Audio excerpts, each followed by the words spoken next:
What's up, Buckaroos? I'm here with a shorter video because I want to clear up a misconception that has been ravaging through the Genshin community for a while now, that Irminsul somehow actually changes the past. Long story short, and kind of a TLDR, it does not. It only changes people's memory of what happened, and the deeds of the past remain unchanged. So let's break this down and start with what Irminsul actually is. Irminsul is depicted as a really big silver white colored tree. This tree is big and magical, and it is big and magical because it is connected to the ley lines of the world. So what are the ley lines? Well, one of the loading screen tips that we get says that ley lines are, quote, a mysterious network that links the whole world together, within which flows the elements. It said that ley lines remember all things that happen in this world from the surface down to the deepest depths. Irminsul's branches, which reach far into the world of Teyvat, are tied to the ley lines. Because of this, every memory that flows through the ley lines eventually make their way to a branch of Irminsul, and that memory then becomes a part of Irminsul. This makes Irminsul less of a tree and more of a database that collects and stores every memory that has flown through the ley lines. Think of it as like the brain of Teyvat. It remembers all. So that's a very brief rundown of how Irminsul works to our knowledge at this point of the game. I will admit there is more to Irminsul and how it works, and it has a few more functions than just being a database, but those are irrelevant to the argument I'm making right now. Just know that Irminsul is a store of all the memories that have flown through the ley lines. Notice that in the entire description, I never once mentioned Irminsul having a tangible effect on the tangible world.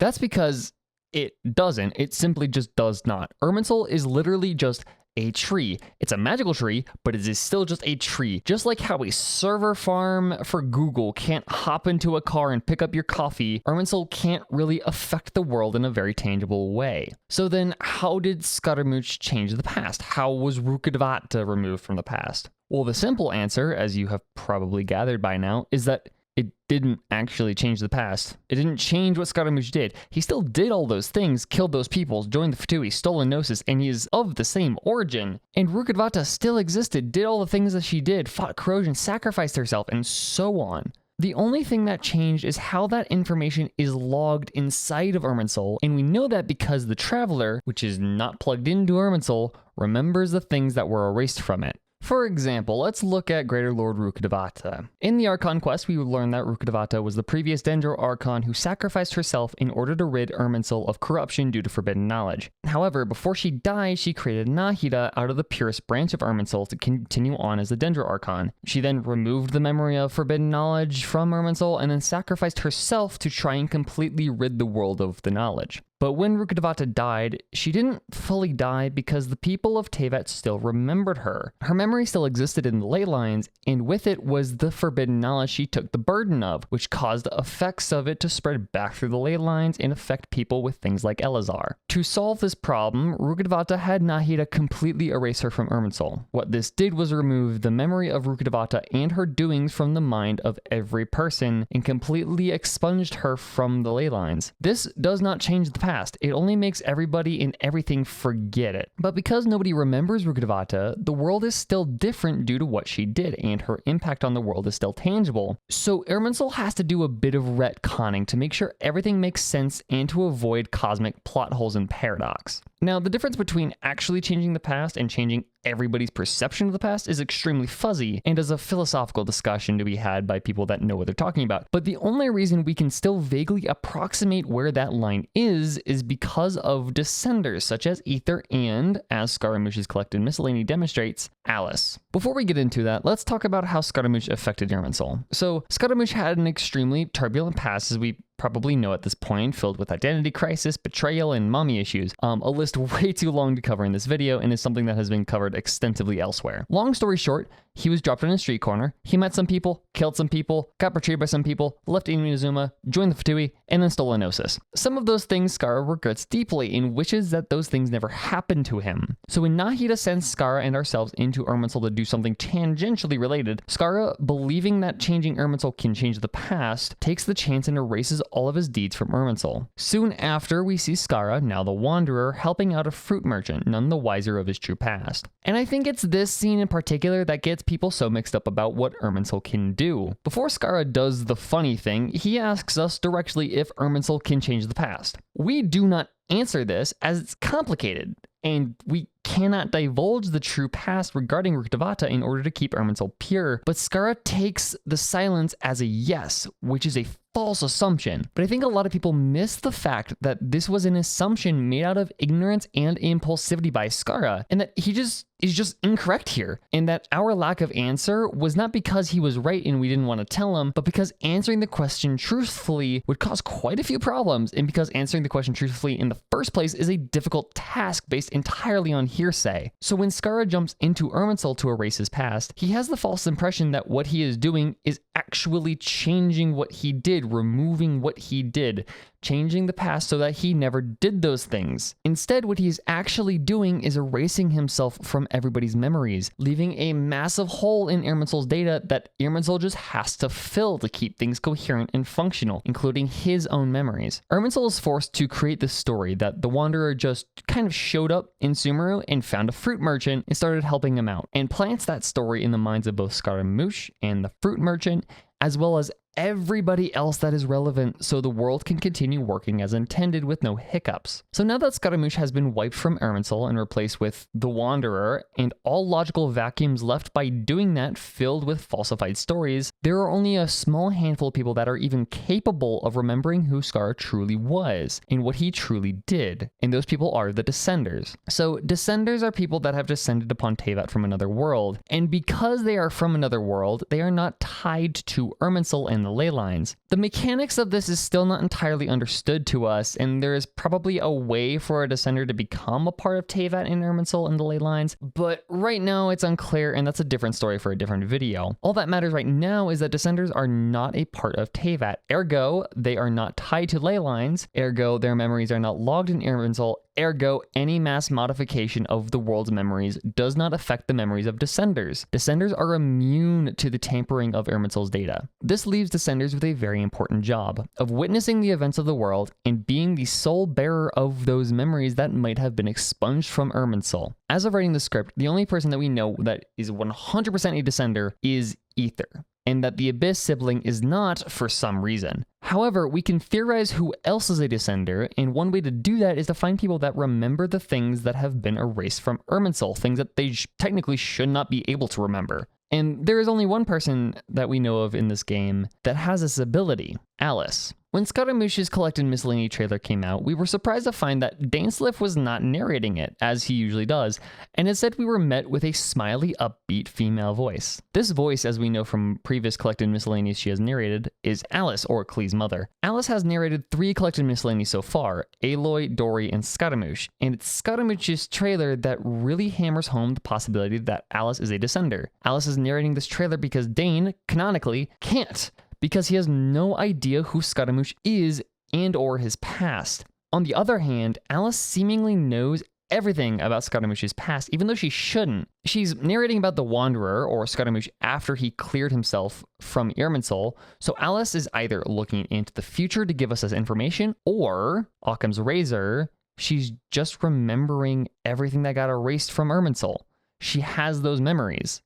Alice says something at the end of Skara's Collected Miscellany trailer that really drives this point home and pretty much proves everything I've said thus far. People can find ways to forget, but they can't undo what they've done, and there's no escaping the past.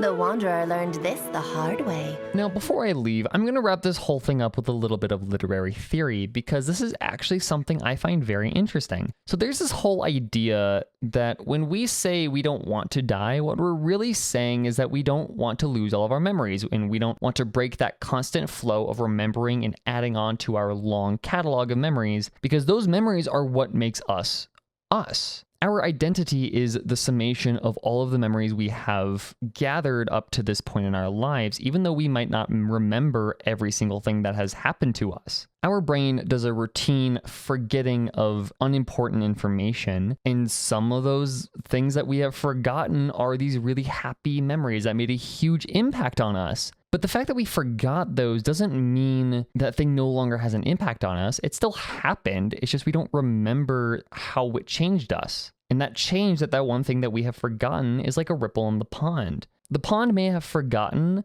that the pebble landed in the water in the first place, but the ripples are still spreading out, making changes to the surface of the water. Don Hertzfeldt, creator of films like The World of Tomorrow and It's Such a Beautiful Day, has a really interesting quote about this. He says, "What's interesting is when you talk about that, living forever, or as long as you possibly can, what you really want is a continuation of your memories and your experiences.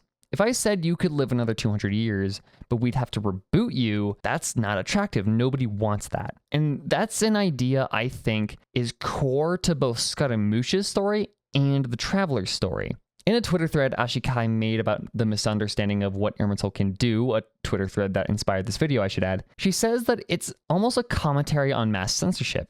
And while I think that's definitely a part of it, I think there's a more nuanced discussion about memory and how flawed and human it is going on here. So far, twice we have seen data in Irminsul get erased, and each time we see somebody fundamentally change due to this. Nahida erasing the memories of Rukkhadevata causes Nahida to become much more confident in her abilities, as she is no longer in the shadow of Rukkhadevata, and nobody is pressuring her to live up to her predecessor anymore, because as far as they know, her predecessor doesn't exist. And Scaramouche erasing all of his memories causes him to become the Wanderer, lost and confused. And in both cases, we, the audience and Ether, are left to be the only people that remember what truly happened. What's so interesting is that Ether is the only character we have met that has a completely unbroken stream of memories as far as we can tell. His memory is the only memory that has not been touched by Irminsul that we have met, and he is contrasted so heavily against Scaramouche, who lost everything because he regretted his past and wanted to forget everything. And I think this contrast that is painted here goes to demonstrate the idea that yes, you can forget. You can cause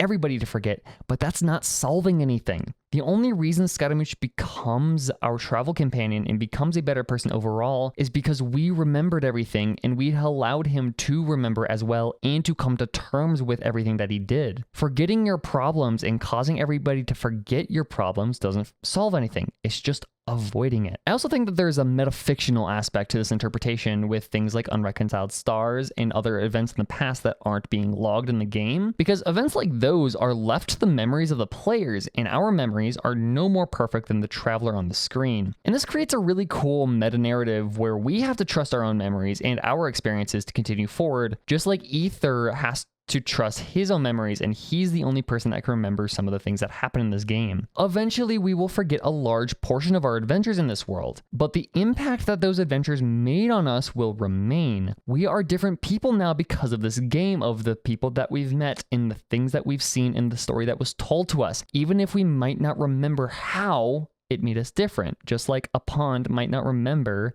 that a pebble had landed in it 20 minutes ago. Do I think this is intentional? No, but I think it's a really cool thing to think about. We have created these memories of these wonderful things, and even though we can't really relive them the same way, we have the memories of them and our experiences and the thoughts and our emotions of the first time we experienced those things, and that's enough. It's the message that kind of came with Unus Annus in that whole quote from Dr. Seuss that goes, "Don't cry because it's over, smile because it happened. Live life with your memories and be grateful that you have them." So what's the major takeaway here? Well, long story short, limited time events should stay limited time and not be officially logged anywhere. Excuse me while I do this little outro. I usually hate doing this, but I really need to start plugging my shit, so here we go.